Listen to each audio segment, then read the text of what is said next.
Главная тема пресс-конференции – вопрос переноса регистрации претендентов на высший государственный пост Абхазии Астамура Какалия, Артура Анкваб и Астамура Оторба. На пресс-конференцию должны были прийти все трое претендентов в кандидаты на пост президента Абхазии, но с журналистами пообщался только Астамур Какалия. На сегодняшней пресс-конференции, так мы условились, должны были быть и Астамур Оторба, и Артур Анкваб. Ну, по техническим причинам так получилось вот сейчас, что вот я с Астамуром только говорил, Оторба, Астамур Михайлович на встрече, он попытается успеть прийти, и в любом случае, даже если вот сейчас он не успеет прийти, по результатам завтрашнего заседания Центральной избирательной комиссии, мы втроем дадим развернутое интервью, и свое видение не только я представлю, и Астамур Айба, но и другие кандидаты, президенты и вице-президенты. Отвечая на вопросы журналистов, Астамур Какалия рассказал о том, какими будут его действия в том случае, если ЦИК все же откажет ему в регистрации в качестве кандидата в президенты Абхазии. Он также выразил непонимание сложившейся ситуации. Вчера было заседание по нашему вопросу, по вопросу нашего штаба, по вопросу штаба Оторба и Анкваб.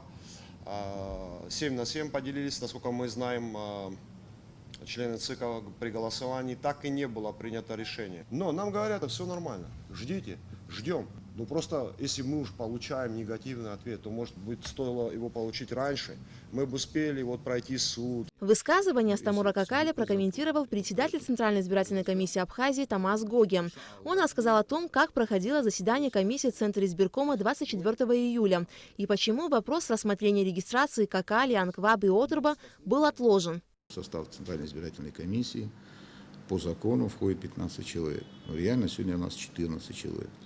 А кворум достаточен 8 человек. Понимаете, большинство от списочного количества, когда работа комиссии признается законной, и в случае отсутствия кворума комиссия заседать не может. Поэтому кворум у нас был, но в связи с тем, что просто кворум недостаточен был для того, чтобы принять данное решение, решение разделилось как за и против, и решение не смогло быть принятым.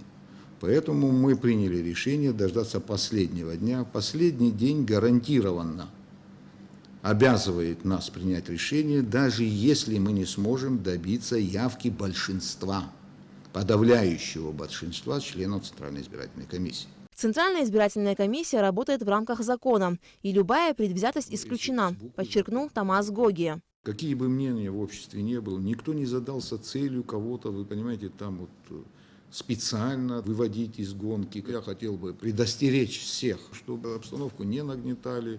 И если наше решение не устроит вот этих трех претендентов в кандидаты, они имеют право в течение 5-дневный срок обжаловать в Верховном суде наше решение, и окончательную точку может поставить только Верховный суд. Уже буквально завтра по этому вопросу Центральная избирательная комиссия Абхазии примет окончательное решение, и мы вам об этом обязательно сообщим. Аля Катрапш, Степан Мартиросян, Тамаз Чиковани, Абхазское телевидение.